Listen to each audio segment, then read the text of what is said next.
টাকা এরকম করবে না সকাল সকাল ঘুম থেকে উঠে। আমার এখানটা লাগলো, দেখো দেখ বাবা, পুরো গালটা দেখ লাল করে দিয়েছে না। সে গুড মর্নিং। Good morning. ও শুয়েও পড়লে বাবু, ওর তাড়াতাড়ি কমপ্লিট কর। 7:30 বেজে গেছে। তাড়াতাড়ি তাড়াতাড়ি। Good morning, welcome to our channel. কেমন আছো সবাই? আশা করি তোমার সবাই খুব ভালো আছো, সুস্থ আছো। আমরাও ভালো আছি, সুস্থ আছি। ঘড়ির কাটার সময় হচ্ছে এখন 7:30। হিন্দি একটু পরে বেরোবে। কটায় আসে গো? 7:40 কি 35? হ্যাঁ যাই হোক, সিনটি এখন করছে ব্রেকফাস্ট। আর যেই অতন একটু সুযোগ পেয়েছে, এই যে টান টান হয়ে শুয়ে পড়েছে ঘুম থেকে। ঘুম থেকে না, তুমি খেয়ে নাও। ঘুম থেকে মানে ঘুমানোর তো সময় পায় না, ঘুম থেকে উঠে আবার সিনটিকে রেডি করতে হলো। যদিও ও সব করে দেয়, তোমাদেরকে আমি বারবারই বলেছি, আমি শুধু খাবারটা রেডি করে দিই আর চুলটা বেঁধে দিই। বাকি বই গোছা বা পুরো কমপ্লিট করো, বই গোছানো থেকে ওকে ড্রেস পরানো সবটাই ও করে দেয়। আর সিন্টি নিজেই এখন উঠে ব্রাশ করে ফ্রেশ হয়ে নেয়। দে বানাতে দে। আজকে অনেক দিন পর সিন্টি পুরো গ্লাসটা খালি করেছে, নাহলে কিছু না কিছু অংশ ও ফেলে রেখে চলে যায়। দিদি কাজ করছে। আর ঘনুগুলো কি করছে? ঘনুগুলোকে বেঁধে দেওয়া হয়েছে, নাহলে দিদিকে প্রচন্ড ডিস্টার্ব করে। ওই জন্য ঘনুগুলো বাঁধা। আর এই দেখো দুজনেই শুয়ে পড়েছে। আমার আর ঘুম নেই, আমার ঘরে এরকমই চলতে থাকে। এখন অনেক কাজ আছে। আজকে সার্ভিসিং এর লোকটা হোপফুলি চলে আসবে, জানি না আজকে যদি ধরো 3টের সময় ফোন করে বলে যে কি জানি কি করবে, জানি না, বুঝতে পারছি না। রোজ বাসন ধুতে হচ্ছে, জানো তো একটা সমস্যা হয়। এই সকালবেলার পোর্শনটা আমাকে ধুতে হবে, রাত্রেবেলাটা ও ধুয়ে দেয়, তাও ভাল লাগে না। আহা, এখন আমি জামা কাপড়গুলো ভাঁজ করবো, ঘরের টুকটাক কাজগুলো করবো, এবার এডিট করবো, ভয়েস ওভার দিতে হবে ফেসবুকের ব্লগের জন্য, ভিডিওর জন্য আর কি। তো যাই হোক, চলো সবার আপডেট দিয়ে দিয়েছি। আর বক বক না করে ব্লগটা শুরু করি, তোমরা দেখতে থাকো। আর সবাই অতনু এখান থেকে এরকম করছে, হাত দেখাচ্ছে, আর ঘন্টু চিৎকার করছে। এই হচ্ছে আমার সকালে ঘরের পরিবেশ। আর এটা হয়ে এখন দৌড়ে দৌড়ে গেল। যাও, টাটা। বেশি করে জল খাবে। হ্যাঁ চলো, বেশি করে জল খাবে, টাটা করে দাও। আমি আরো এই ঘর দিয়ে বলছি যে ঘুম থেকে ওঠেনি, তুমিও বলছো ওঠেনি। কি অবস্থা! চিমনি চলছে না, ওই জন্য আওয়াজ পাচ্ছে না। এই হচ্ছে আমার ব্রেকফাস্ট। আর এখানে অতনুরটাও দিয়ে দিচ্ছে, ও খাবে রুটি বেগুন ভাজা, আমি খাবো ভাত, ঘি, মাছ ভাজা, ভেন্ডি ভাজা, ঢেঁড়স ভাজা, যাই বলো আর কি। বাজে এখন 9:15। দিদি সব হয়ে গেছে, অতনু এই বেরোলো। আগে ছিল 8:30, 8:30 থেকে 9টা, এখনো মানে 9:30 যাচ্ছে। এদিকে দেরি করে যাচ্ছে, আসছেও দেরি করে। যাই হোক, গরমকাল এখন, আমি জানি না কখন কি টাইম ও ঠিক করে। কোন দিন কাজের প্রেশার থাকে, কোন দিন কাজের প্রেশার থাকে না। জানলাটা খুলে দিয়েছিলাম, তারপর আবার বন্ধ করে দিয়েছি, কারণ ও শুয়েছিল। আর দেখো জামা কাপড় মেলে, কি বিচ্ছিরি ভাবে জামা কাপড় মেলে। এর থেকে আমার সিনটি জামা কাপড় করে মেলতে পারে। আমি এখন ভয়েস ওভার দেবো ফেসবুকের ব্লগে, করতেই পারছি না। একটা ভিডিও এডিট করলাম এখন। আর দুজনের ব্রেকফাস্ট হয়ে গেছে। আমি খেয়েছি ভাত, গরম গরম ধোয়া ওঠা ভাত, ঘি, বেগুন ভাজা কেন বলছি, বেগুন ভাজা, রুটি তো অতনু খেয়েছে, ভেন্ডি ভাজা, মাছ ভাজাতে কি শান্তিতে খেলাম। চলো, অনেক বক বক করলাম, কাজগুলো করে নিই, ঝটপট করে কাজগুলো করে নিই। মারা দিয়ে আসার আগে আগে আমাকে রান্নাঘরটা ক্লিন করে নিতে হবে।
এই হচ্ছে আজকে আমাদের লাঞ্চ, সজনে ডাঁটা দিয়ে আলু দিয়ে মাছের ঝোল, একদম পাতলা করে মশলা ছাড়া।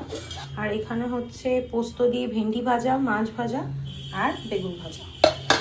যে এখন 3:10, স্নান টান কমপ্লিট, কাজকর্ম হয়ে গেছে, গোপুসোনাকে খেতে দিয়ে দিয়েছি। তো আমার স্নান করার পর একটু খিদে পায়, সিনটি আসলে আমরা একবারে লাঞ্চ করব। তো ফ্রিজে মিষ্টি ছিল, মিষ্টিটা গরম করলাম, ঠান্ডা মিষ্টি ভালো লাগে না। তো এমন গরম করেছি, তোমাদের ব্যাক ক্যামেরা আমি দেখাচ্ছি, মানে পুরো চুপসে গেছে। এই দেখো এখনো এতগুলো মিষ্টি আছে, আমি নিজের জন্য 3টে মিষ্টি জাস্ট গরম করেছি। কি অবস্থা মিষ্টিটার আমি বুঝতে পারিনি, 2 মিনিটের জন্য গরম করে দিয়েছি, মানে 1 মিনিটও লাগে না গরম করতে। মায়ের সঙ্গে কথা বলছিলাম, 2 মিনিটের জন্য দিদি পুরো চুপসে গেছে, আর বাটিটা এত গরম হয়ে গেছে আমি ধরতে পর্যন্ত পারছি না। আমার কাজকর্ম এরকমই। দেখো মিষ্টির হাল, পুরো চুপসে কি অবস্থা, শুধু রসটাই রয়েছে। মিষ্টিটা কেমন একটা দেখতেও হয়ে গেছে।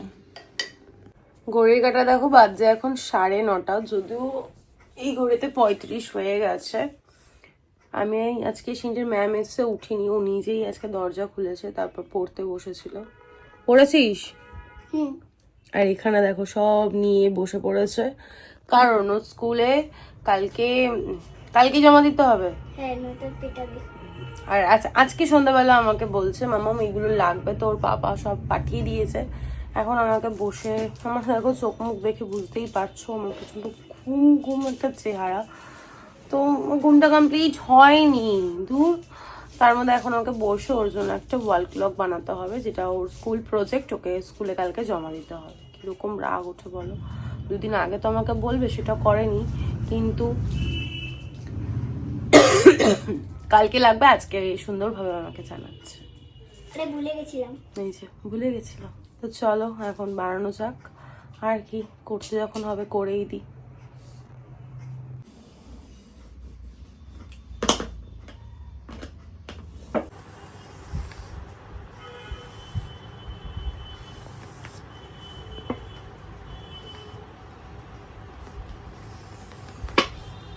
আমাদের সুন্দর ওয়াল ক্লক রেডি।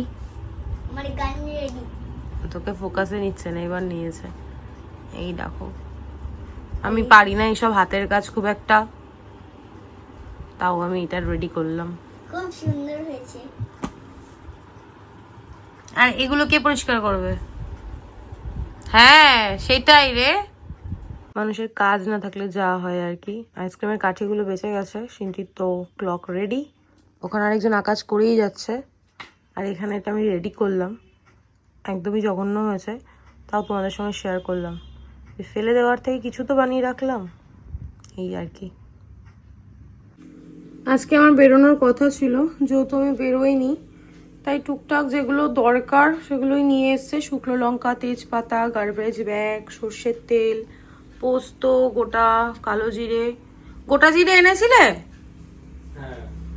ওখানে লুজ ময়দাটা চেঞ্জ করতে হবে, লুজ ময়দা আমরা খাই না। আশীর্বাদেরই আশীর্বাদেরই আনা হয় ময়দার প্যাকেট, ওটা নিয়ে আসবে। আর এখানে 5 কেজি, এটা 5 কেজির প্যাকেট না গো, আটা নিয়ে এসছে, আর একটা চানাচুর নিয়ে এসছে। কালকে আমি বেরোবো, বাকি যে জিনিসগুলো আছে কালকে নিয়ে আসবো। দেখতে কেমন একটা লাগছে, যাই হোক দেখতে যেমনই লাগুক। এখন বাজছে 11:30, 11:35। এই যে সিনটি স্কুলের প্রজেক্ট রেডি, আমার এদিকে বিছানা করাও হয়ে গেছে। তুমি সরো, এই যে বিছানা করা হয়ে গেছে, শুধু অতনুর কুশনটা দিয়ে দিলেই হয়ে যায়। এই যে বিছানা রেডি, আমি আজকে ডাইনিংয়ে খাবো, ওরা এই ঘরে খাবে, খেয়ে দিয়ে নিক, তারপর ঝাড় দেবো। আর বাসন ধোয়ার নেই, বাসন পুরো একদম ডিশওয়াশারটা একদম নিট অ্যান্ড ক্লিন হয়ে গেছে। ব্যাস চলো খাওয়া দাওয়া কমপ্লিট করে নিই, তারপর ব্লগটা এন্ড করছি। ডাবটা না কালকে করে দেবে, তো নাহলে নষ্ট হয়ে যাবে, বুঝলে? তো চলো তোমাদের সঙ্গে আবার পরে দেখা হচ্ছে। এই হচ্ছে আমার রাতের ডিনার, ঘি, মাছ ভাজা, আর এখানে হচ্ছে মাছের ঝোল। যদিও আমি ঝোল আলু কিছুই নিইনি, সজনে ডাঁটা আর মাছ। আর অতনু আর সিনটি করছে এই ঘরে ডিনার, সিনু করছে ডিনার। সিনুর একটু আপসেট হয়ে রয়েছে। বাজে এখন 12:20, সব কাজ কমপ্লিট। অতনু ফ্রেশ হচ্ছে। এইদিকে দেখো ওয়াশিং মেশিনটা চালিয়ে দিয়েছি, তাহলে সারা রাত মধ্যেই কাজ কমপ্লিট হয়ে যাবে। সকালবেলা উঠেই আমি ফ্রি হয়ে জামা কাপড়গুলো মেলে দিতে পারবো। আর সিনটির স্কুলের প্রজেক্ট তো করে দিয়েছি, আর এই কারিগরিটা আমি করেছি, অতীব জঘন্য জানি। কি করব, এই আইসক্রিমের কাঠিগুলো ফেলে দেবো? ভালো হয়েছে না বলো? খুব একটা খারাপ হয়নি, সাজিয়ে রাখার জন্য ঠিকঠাক আছে না? সিনু ঘুমিয়ে পড়েছে আর আমারও প্রচণ্ড ঘুম পাচ্ছে। দেখবো এখন যতটা এডিট করতে পারার না পারবো ততটা করব। আর গোপুসোনাকে ঘুম পাড়িয়ে দিয়েছি, এখন আমি এই ঘরের লাইটটা অফ করে নিজেও ঘুমিয়ে পড়বো। তো চলো আর কন্টিনিউ করছি না, আর বাজে বকবক না করে আজকের ব্লগটা আমি এখানেই এন্ড করছি। আজকের ব্লগে দেখানোর মতো কিছু নেই, বলার মতো কিছু নেই। ততক্ষণ তোমরা সুস্থ থেকো, ভালো থেকো। কালকে দেখা হচ্ছে নতুন একটা ব্লগের সঙ্গে। আজকের ব্লগে যদি কিছু ভালো লেগে থাকে লাইক করে দিও, কমেন্ট করে দিও, শেয়ার করে দিও অ্যান্ড সাবস্ক্রাইব করে দিও। আজকে আমার কোনো পার্সেল এসছে গো? ওই রিটার্নটা কিন্তু তোমার ব্যাগে আমি দিয়ে দিয়েছিলাম, ওটা নিয়ে যাবে আর একটা অন্য দিয়ে যাবে।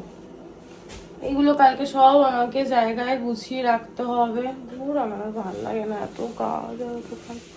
অতনু এখন ওর কাজ নিয়ে বসলো, আমিও যাই গিয়ে দেখি যতটা পারবো এডিট করার চেষ্টা করব। তো চলো, গুড নাইট, টাটা।